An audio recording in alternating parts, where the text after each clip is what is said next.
Willkommen bei Anderswohin, mein Name ist Uli. Wir sind heute in Waldfeucht. Das ist eine Gemeinde am südlichen Niederrhein, westlich von Köln-Düsseldorf, direkt an der Grenze zu den Niederlanden. Der südliche Niederrhein, das nennt sich hier touristisch das Heinsberger Land. Das ist schon eine idyllische Landschaft. Felder, Bachläufe, Wälder, historische Stätten und Windmühlen. Das hier, das ist die Waldfeuchter Windmühle. Das ist eine sogenannte Turmwindmühle oder auch Erdholländer genannt. Die steht hier seit 1897. Wir sind hier an der Ortsgrenze zu Waldfeucht. Hier wurde und wird auch bis heute Getreide gemahlen. Zurzeit allerdings wird diese Mühle restauriert. Ja, von hier sieht man dann den Ortskern von Waldfeucht. Waldfeucht hat so etwa 8.000, 9.000 Einwohner.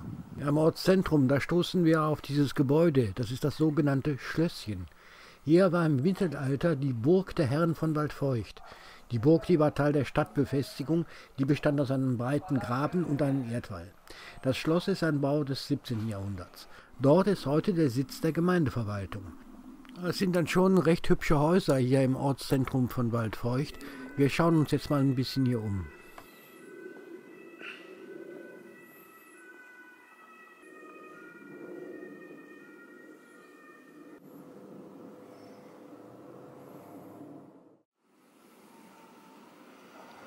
Das ist jetzt der Marktplatz in Waldfeucht.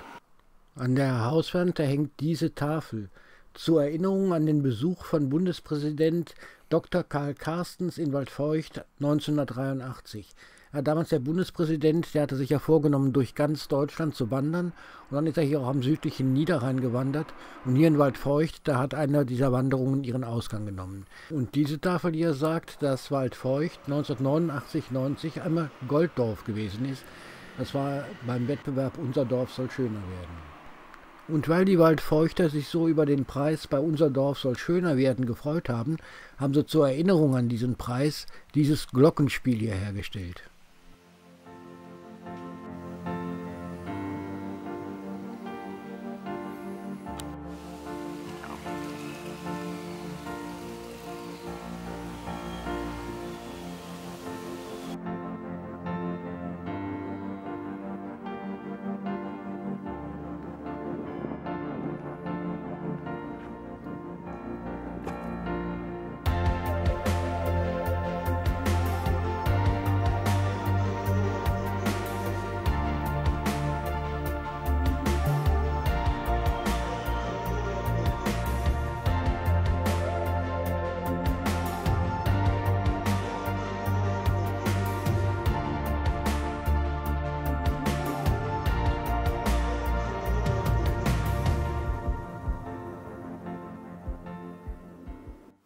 Nur der Ortskern hier in Waldfeucht, das ist wirklich nett, das ist hübsch. Also hier kann man sich aufhalten. Ich hatte es zu Beginn des Videos ja schon mal erwähnt. Waldfeucht war im Mittelalter durch einen Graben und einen Wall geschützt. Auf dem Wall hat man heute einen Rundweg angelegt. Man kann also rund um den alten Ortskern spazieren gehen. Es geht vorbei an Buchenhecken, an Gärten und sogar an Schafen und Pferden.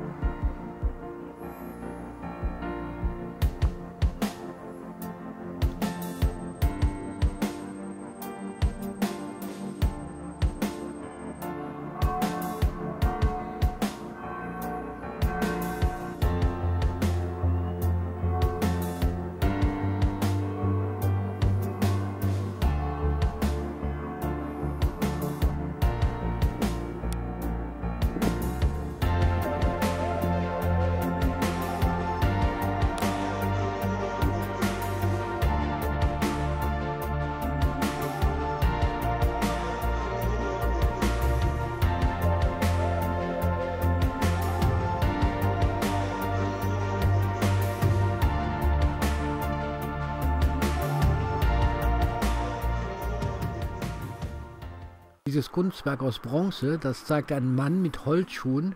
Er hat eine Schubkarre mit einem Weidenkorb drauf. Das ist das Ortssymbol von Waldfeucht. Nachdem der Wallgraben trockengelegt worden war, haben die Waldfeuchter in dem Graben ihre Gärten angelegt. Und die ganzen Sachen aus dem Garten, wie Früchte und Gemüse, das haben sie in die Stadt geschafft, indem sie das auf solche Karren gelegt haben. Und daran erinnert das Denkmal. Neben Waldfeucht, da liegt der Ort Haaren, gehört aber auch zu Waldfeucht. Hier gibt es außerhalb auch eine Windmühle, einen Bergholländer. Die Mühle hat im Moment keine Flügel, aber kein Wunder, die wird im Moment restauriert.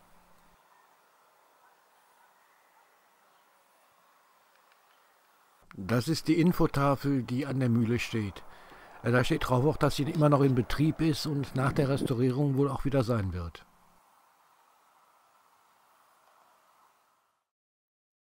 In Haaren kann man natürlich auch gut Kaffee trinken.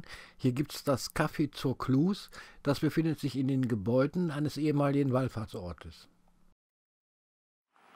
Ganz in der Nähe von dem Café befindet sich in Haaren am Waldrand der sogenannte Waldfriedhof.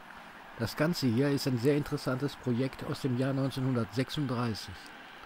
Wahrscheinlich fallen euch als erstes die ganzen weißen Kreuze auf. Das Ganze hier ist ein Projekt 1936 entworfen von dem Gartenarchitekten Karl Ludwig Schreiber aus Aachen. Der Mann, der war Professor und von 1956 bis 1972 war er dann sogar Ordinarius am Lehrstuhl für Garten- und Landschaftsgestaltung der TH München. Schreiber, das war wohl eine der Kapazitäten in Sachen Garten- und Landschaftsbau.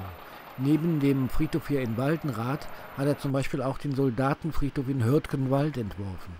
Was besonders auffällt, das ist die einheitliche Gestaltung der Gräber. Das ist alles mit den einfachen weißen Kreuzen. Die Wege hier sind mit roter Lavaasche befestigt und der Boden zwischen den Gräbern ist unbefestigt, da ist Wiese. Auf nahezu allen Gräbern stehen diese schlichten, weiß gestrichenen Kreuze, die sind alle 1,40 Meter hoch und 60 Zentimeter breit. Die haben alle einheitlich eine schwarze Schrift, das ist eine antike Schrift, da steht, hier ruht in Christus. Und dann kommt erst der Name, das Geburts- und Sterbedatum. Das ist überall einheitlich. Auch die Größe der Gräber ist überall gleich. Der Grund für diese Idee, die lag Anfang des 20. Jahrhunderts, zur Zeit der Gründerzeit, als man anfing, sehr aufwendige Grabmäler zu gestalten. Das waren ja Statuen, das waren nahezu Denkmäler. Ziel dieses Projektes war, dass alles einheitlich sein sollte, alle sollten einheitlich ein weißes Kreuz kriegen, es sollte keine Unterschiede geben. Das hat man anscheinend ja hier durchgehalten. Das war's aus Waldfeucht. In diesem Sinn, tschüss.